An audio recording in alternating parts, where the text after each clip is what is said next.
एक सिक्रेट मसाला वापरून अगदी ढाब्यापेक्षाही भन्नाट अशी पनीर कढाईची रेसिपी तुम्हाला जर करायची असेल ना, तर अगदी शेवटपर्यंत व्हिडिओ नीट पहा आणि आवडला तर लाईक, शेअर, सबस्क्राईब नक्की करा. तर त्यासाठी मी इथं भाज्यांमध्ये असं ट्रायंगल आकारात चिरून पनीर घेतलं आहे. 400 ग्रॅम पनीर आहे. ढोबळी, कांदा आणि टोमॅटो बिया काढून त्यांचे मोठे मोठे तुकडे करून घ्या. आता पहा, इथं मी सिक्रेट मसाल्यामध्ये 1.5 चमचा धनं, 5-6 लाल मिरच्या आणि 1 चमचा बडीशेप घेतलेली आहे. मंद गॅसवर याला भाजून थंड करून आपल्याला त्याला वाटून घ्यायचं आहे. आता त्याच कढईमध्ये मी 2 चमचे तेल आणि 2 चमचे तूप टाकून घेतलेलं आहे.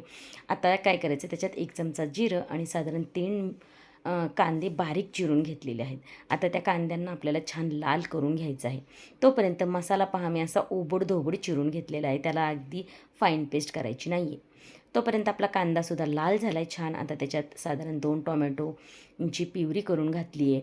बेसिक मसाल्यांमध्ये लाल तिखट, हळद, धने पावडर, जिरे पावडर आणि सगळ्यात महत्त्वाची म्हणजे मिरी पावडर घातलेली आहे. आणि हा जो आपण मसाला केला आहे साधारण तो 3 चमचे टाकला आहे. तुम्ही त्याचं प्रमाण अजूनसुद्धा वाढवू शकता. आता मीठ टाकून ह्या भाजीला छान तेल सुटेपर्यंत आपल्याला परतून घ्यायचे. हा मसाला छान त्याचा वास येईपर्यंत म्हणजे 10 मिनटं तरी त्याला परतून घ्या.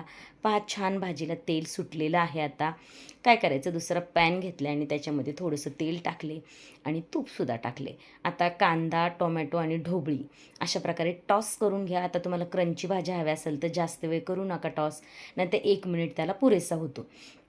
आणि त्याच्यामध्ये पनीर पण टाकून घ्या आणि आपण हा जो कढाई मसाला केलेला आहे ना सिक्रेट, तो टाकून घ्या आणि मस्त ह्या भाजीला, या म्हणजे भाज्यांना 1 मिनटासाठी ते 2 मिनटासाठी मोठ्या गॅसवर तुम्ही असं टॉस करून घ्यायचे.